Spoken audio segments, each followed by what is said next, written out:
Heel jammer. Het is natuurlijk altijd pijnlijk als iemand die aan iets begint snel weer vertrekt. Wiebe Wieling was iedereen erg blij mee. Als hij nu een andere lijn voorstaat dan zijn gehele bestuur, dan is zijn stap te begrijpen. Maar het is geen positieve mededeling die we op internet vond dat Wiebe Wieling ermee gestopt is. Het heeft ook onder andere te maken met het negatieve advies dat de ondernemingsraad heeft gegeven over de One Tire boardleden. Die 7 mensen die in het bestuur moeten komen. Wieling wilde daar gehoor aan geven en tegelijkertijd ook nieuw beleid uitstippelen. Hij werd het daar niet over eens met andere stichtingsbestuursleden.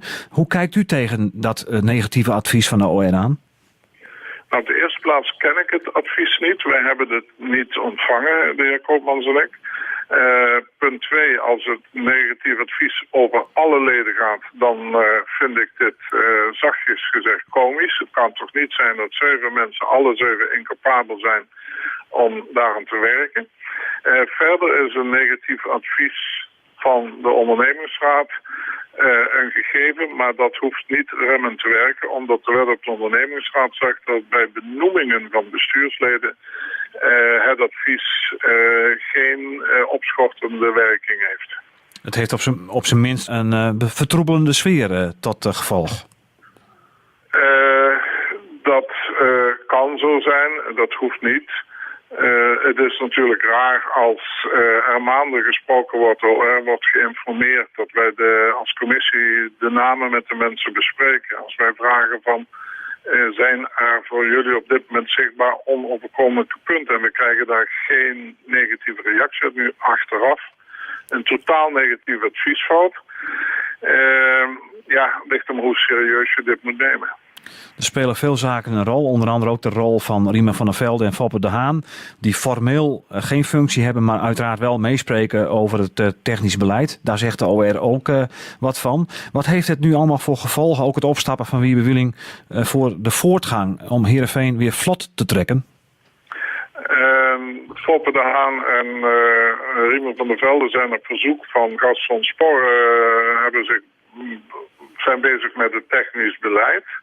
De OR heeft er iets van gezegd, maar dat is niet des OR's. Wij hebben hun gevraagd advies over de mensen en niet over hoe wel of niet de 2 iconen worden betrokken bij SC Heerenveen. Dat is aan het bestuur. Het hoeft geen probleem te zijn met de voortgang. Het stichtingbestuur bestaat nog uit 9 mensen. Die kunnen rustig even afwachten hoe ze daarmee verder gaan en eens even over nadenken. Want ze hebben inmiddels Anne Hettinga als waarnemend voorzitter neergezet. En het stichtingbestuur is nu aan zet om al dan niet een besluit te nemen hoe zij omgaan met het advies van de OR. Anne Hettinga, u noemt de naam. Die wil voor eerst geen commentaar geven. Hij wil eerst met het personeel, met de OR, om tafel zitten. Het leek allemaal na het opstappen van de vorige voorzitter Robert Veenstra dat Heerenveen weer in rustige vaarwater zou komen. Dat lijkt nu het tegendeel te zijn. Hoe verwacht u, zal het gaan in de toekomst? Komt Heerenveen op korte termijn eruit? Nou, ik hoop het zeker en ik denk ook dat het noodzakelijk is. Gewoon omdat Heerenveen de komende maanden veel dingen te doen heeft. Denk aan het technisch beleid, denk aan de trainer, denk aan de transferperiode die eraan zit te komen, denk aan het financieel beleid.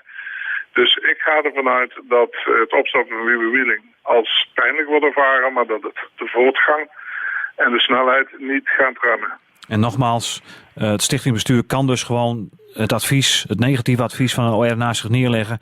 En op dat moment kunt u nog steeds een werkbare situatie verwachten? De wet op de ondernemingsraad geeft die ruimte. Daarvoor vind ik het heel verstandig dat Anne Hettinga zegt, ik ga eerst met het personeel praten. Ik ga met hen even in discussie.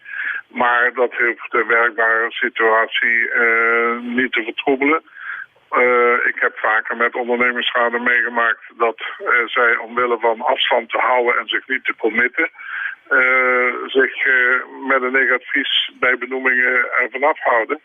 Maar dat kan ik dus maar gissen. Ik ken de achtergronden niet. Nee, want uw taak zit er op dit moment op samen met Lenze Koopmans?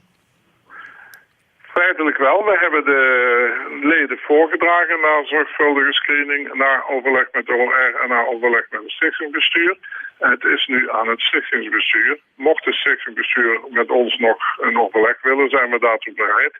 Maar ik denk niet dat Renze Koopmans en ik een nieuwe opdracht aanvaarden om 7 nieuwe andere mensen te zoeken. Dat lijkt, dat is niet mogelijk.